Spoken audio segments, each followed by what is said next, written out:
The shovel struck the soft earth with a heavy thud. Under the pale moonlight, 3 men dug quickly, sweat pouring down their faces.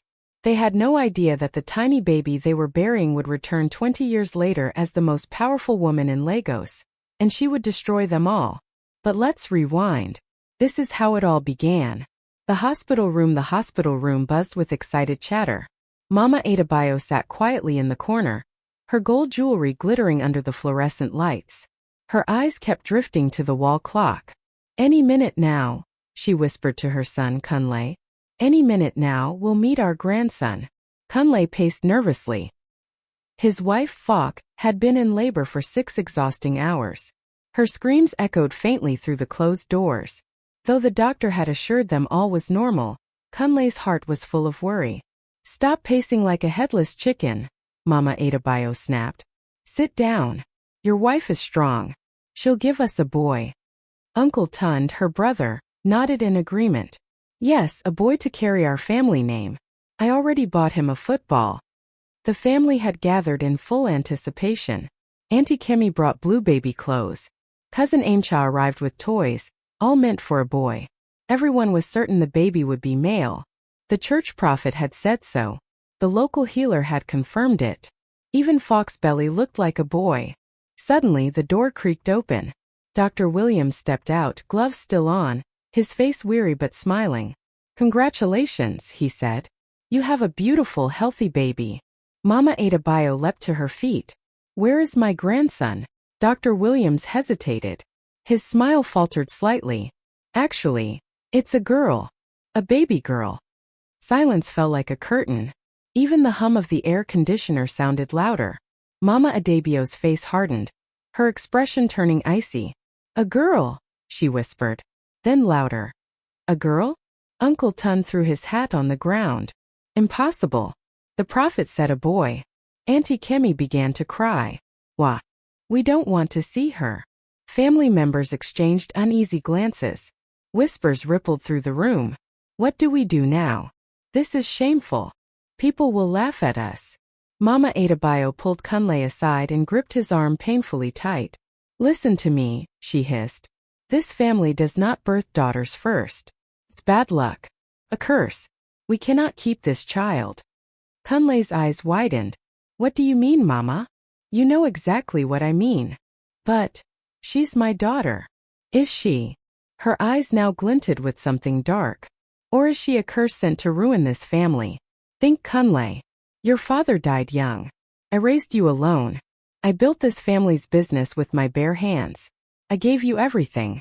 And now you would throw it all away for this mistake?" Kunle stood frozen. She wasn't wrong. His mother had provided everything. The house, the car, the job, even the money for his wedding. He owned nothing. Without her he was nothing. "What do you want me to do?" he whispered. "Uncle Tund will." "I'll handle it," Mama Adebayo said firmly. "It will look like the baby died during birth. These things happen. People will feel sorry for us instead of laughing. Falk will understand. She's a smart girl. She knows how important family honor is." That night, while Falk slept under heavy medication, 3 figures moved silently through the hospital corridors. Uncle Tun knew the security guard. They had grown up in the same village. A few Naira notes exchanged hands, and the guard disappeared for a long tea break. The nursery was quiet, filled only with the soft breathing of sleeping newborns. Uncle Tun found the crib easily. A small card read "Baby Girl Adebayo." She was so tiny, so perfect. Her little fists were clenched tightly, like she was ready to fight the whole world. "Are you sure about this?" Cousin Emma whispered. He was just 19 and had never done anything this dark. "Shut up and help me," Uncle Tun snapped. They wrapped the baby in a blanket and walked out confidently, as if they belonged there. No one questioned them. No one stopped them. The family compound was about 30 minutes outside Lagos. Behind the main house lay a large vegetable garden that Mama Adebayo tended herself. At the very back, hidden by thick bushes, they began to dig. The baby cried during the drive. A loud, strong cry that filled the car. "She's got good lungs," Emma said nervously. "Not for long," Uncle Tund replied coldly. They dug for nearly an hour. The hole had to be deep enough to keep animals from sniffing it out. Uncle Tund had done this once before, when his own wife had given birth to a girl. That was the family's way. When the hole was ready, Uncle Tund took the baby. She had stopped crying and was staring up at the stars with wide, curious eyes. "I'm sorry, little one," he whispered, "but this is how it has to be." He placed her gently in the ground. The baby made small, soft sounds as if trying to speak. Then they began to cover her with soil. What they didn't know was that someone was watching. Nurse Grace Okafor had worked at Lagos General for 5 years. She had seen it all: joyous births, tragic deaths, miracles, heartbreak. But nothing like this. She had just finished her shift when she saw 3 men acting strangely near the nursery. She ducked behind a medicine cart, heart racing, and watched as they took baby girl Adebayo. She wanted to scream, to call for security, but something told her to follow instead. Maybe they were taking the baby to her mother. Maybe there was a reason. But when she saw them drive away from the hospital, fear gripped her. She jumped into her old Honda and followed them, keeping her headlights low. Her hands shook on the wheel. What was she doing? This was insane. This was dangerous. They arrived at a large compound outside the city. Grace parked far down the road and crept up on foot. She heard voices, and the unmistakable sound of digging. Then realization hit her like a wave. They were burying the baby alive. She waited, hidden among the bushes, until the men were gone. Then she ran to the spot, panic rising in her throat. Her hands trembled so badly, she could barely grip the small shovel from her trunk. She dug with everything she had. Dirt flew everywhere. Her white nurse's uniform was soaked and filthy, but she didn't care. Seconds mattered. Finally, her hands touched something soft, a blanket. She pulled it up gently, bracing for the worst. The baby was unconscious but still breathing. Just barely. Grace wiped the dirt from the baby's nose and mouth. She performed CPR like she had been trained, whispering prayers through clenched teeth. After what felt like forever, the baby opened her eyes and let out a weak cry. "Thank God," Grace whispered, tears streaming down her face. "Thank God you're alive." She wrapped the baby in her sweater and drove straight home. Her small apartment was modest but safe. She warmed some milk and fed it to the baby with a dropper, then laid her gently in a cardboard box lined with soft towels. What now? Should she call the police? Return the baby to the hospital? But if she did, what if the family tried again? Grace stayed awake all night, watching the child's tiny chest rise and fall. And by morning she had made a decision. She would keep the baby safe, no matter what. But there was one problem. Grace was getting married in 3 weeks. David Okoro was the richest man in Lagos. His family owned banks, oil companies, and nearly half the real estate in the city. But more than that, he was the kindest man Grace had ever met. They had been together for 2 years, and Grace loved him with all her heart. But would David accept a baby that wasn't his? Grace bathed the baby gently and dressed her in clean clothes she had bought from a nearby shop. The child was beautiful: big, bright eyes, smooth dark skin, and a smile that could melt anyone's heart. When David came to visit that afternoon, Grace's heart pounded so fast she thought she might faint. "Grace, you look nervous," David said, kissing her cheek. "What's going on?" Grace took a deep breath. "David, I need to tell you something. And after I do, you might not want to marry me anymore." David sat down, concern spreading across his face. "Tell me." Grace told him everything: the baby, the family who tried to bury her alive, her decision to rescue and protect the child. She spoke for 20 minutes without pausing. David didn't interrupt once. When she finished, the room fell silent. David stood and walked over to where the baby slept. "She's beautiful," he said softly. "David, I know this is a lot to ask. What do you want to name her?" Grace blinked. "What? Every child needs a name. What do you want to call her?" Tears filled Grace's eyes. "You mean, you'll accept her?" David gently picked up the baby. She opened her eyes and looked right at him. Then she smiled, her first real smile. "How could I not accept her?" David said, his voice warm. "Look at her, Grace. She's perfect. She's a survivor. She belongs with us. But your parents, your family, they might not understand." "Then they'll have to learn," David replied firmly. "This baby is ours now. End of discussion." Grace threw her arms around David and the baby. They stood like that for a long time. A new family born from tragedy but filled with love. I want to name her Ada, Grace said softly. It means first daughter in Igbo. Ada Okoro, David said, testing the name. I like it. He looked down at the baby. Ada Okoro, welcome to your new life. Ada grew up thinking she was the luckiest girl in the world.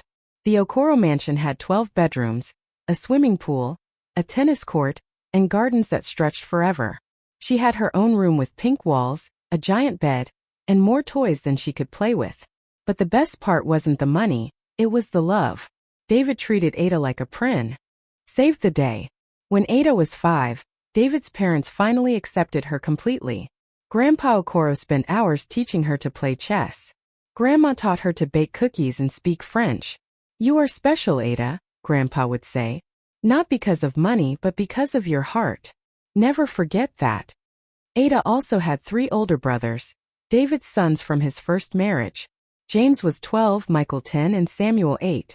At first, Ada worried they wouldn't want a little sister. But she was wrong. James taught her how to ride a bicycle. Michael showed her how to swim. Samuel let her play with his toy soldiers and never complained when she made them have tea parties instead of battles. When Ada turned 10, David began teaching her about business. Every Saturday she went with him to his office, where he explained how companies worked. Money is not evil, Ada, he would say. But loving money more than people, that is evil. We use our wealth to help others, not just ourselves. By the time she was 15, Ada was already helping make real business decisions. She had ideas that impressed even the most experienced executives. David often joked that he should retire early and let her take over. But Ada had questions too. Sometimes late at night she would ask Grace, "Was I adopted because my real parents didn't want me?" Grace always answered the same way. "Sometimes God moves babies to the families they're meant to be with. You were always meant to be our daughter." It was true, but not the whole truth. Grace and David had decided long ago that Ada didn't need to know about that terrible night. Why burden her with pain when her life was full of joy? They had no idea that one day the truth would find Ada. And when it did, everything would change. Ada Okoro stood at the window of her corner office on the 30th floor of Okoro Tower. 25. She was the youngest CEO in Lagos history. She was also the richest woman in West Africa. David had died suddenly of a heart attack. Grace passed away 6 months later from cancer. Losing both parents so close together nearly destroyed Ada, but it also forged her into steel. She inherited everything: the companies, the estates, the investments. Her older brothers insisted she take charge. "Dad trained you for this," James had said. "He knew you were the one." Ada threw herself into work. She expanded the business empire, made bold but smart investments, and treated employees with fairness and dignity. Under her leadership, Okoro Industries became the most successful company in Nigeria. But success, no matter how great, felt hollow at times. Late at night, in her massive empty mansion, Ada wondered about her past. Where had baby girl Ada Bio really come from? Who were her birth parents? Why had they given her up? She hired private investigators. They found nothing. It was as if baby girl Ada Bio had vanished from all hospital records. The only details she had were her date of birth and the hospital she was born in. Then everything changed. Last month, while reviewing plans for a new hospital construction project, Ada saw something familiar. The architect's name, Fle Ada Bio. On impulse, she looked up the address. A modest neighborhood in Lagos. Could it be? Could this woman be her birth mother? Ada spent weeks digging. She discovered that Fle Ada Bio had given birth to a daughter 25 years ago, a baby who, according to official records, had died at birth. But Ada found more. A retired security guard who remembered seeing strange men leaving the hospital with a baby. Hospital staff who whispered about a burial that never felt right. A doctor who grew visibly nervous when asked about the Ada Bio case. Slowly, the truth emerged. Ada's birth family hadn't given her up. They had tried to kill her. They had buried her alive simply because she was a girl. The rage AF. Mother's chance to raise her. They had built their lives on a lie, while her real mother likely spent 25 years grieving a child she thought was gone. But Ada wasn't interested in revenge. She wanted justice. And she wanted her mother to know the truth. For months she planned. She secretly purchased the company building where Kunle Adebayo worked, and became his boss without his knowledge. She bought the land Mama Adebayo's house stood on. She even acquired the hospital where she was born. Then she started to squeeze. Kunle lost his job when, through a quiet shuffle of managers, he was deemed incompetent. Uncle Tun's small business mysteriously lost all its clients. Their once comfortable middle-class lives began to crumble. They had no idea why their luck had turned so bad. They visited prophets, traditional healers, and spent their savings on sacrifices. But nothing worked. Ada wasn't done yet. She wanted them to know exactly who was tearing their lives apart. And why. One Thursday morning in March, Ada drove to the old family compound. It looked smaller than she'd imagined, run down, tired. The once lush garden was now a mess of overgrown weeds. She knocked. Efeli opened the door. She was older now, gray strands in her hair, deep lines in her face, but Ada saw herself in her mother's features. The same nose, the same eyes, the same quiet strength. Yes. Efeli asked politely. Can I help you? I'm looking for the Adebayo family, Ada said calmly. I believe you're Adebayo. Yes, that's me. Are you from the bank? Because we're still waiting. I'm not from the bank, Ada interrupted. I'm your daughter. Efeli stared at her. I'm sorry. I don't understand. I don't have a daughter. My daughter died when she was born. No, Ada said softly. She didn't die. She was buried alive by your family. But someone saved her. Efeli's face went ghostly pale. Her hands trembled. What? What are you saying? I'm saying. I'm the baby girl your husband's family try. And I've come home. Efeli collapsed. Ada caught her and helped her into a chair. By now, other family members had gathered. Mama Adebayo, now frail and leaning on a walking stick. Uncle Tun, looking old and hollow. Cousin Emma, unemployed and desperate. They stared at Ada like they were seeing a ghost. And in a way they were.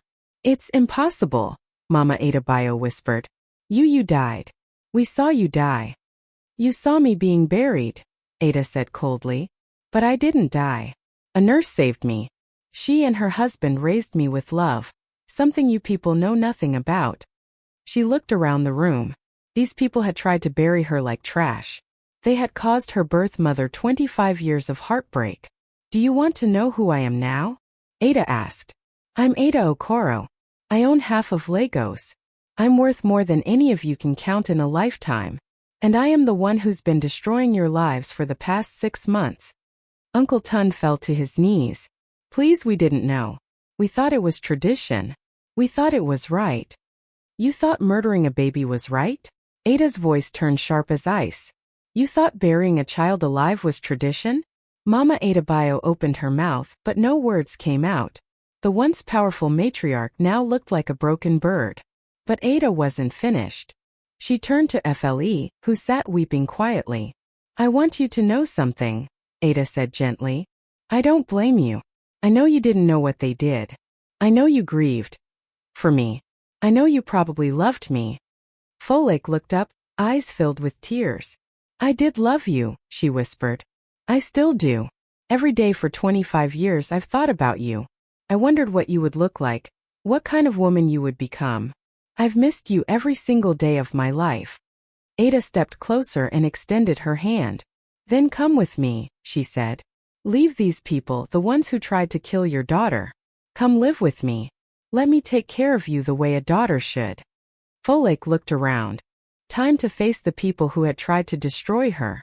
You buried me once, she said, her voice steady and sharp. But I survived. I grew up loved, strong and powerful. Now, I'm burying all of you. Not in the ground but in poverty and shame. That is justice. Mama Adebayo reached out in desperation. Wait please. We can explain. We can fix this. Ada paused at the doorway, looking over her shoulder. Fix it, she said. You tried to murder a baby just because she wasn't the gender you wanted. There's no fixing that. There are only consequences. And with that, Ada and Folake stepped out into the bright Lagos sunshine, leaving the darkness behind. Together, They walked into a future that finally held the love they had been denied for so long. The baby they had buried alive had come home at last.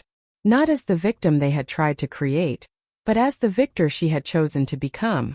My sweet besties, if this story made you pause, made you think, then it's done what it was meant to do.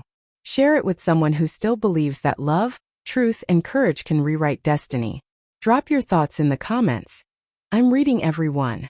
And if you want more stories that stay with you long after they end, hit that subscribe button. Sparkle's the end, but also the beginning.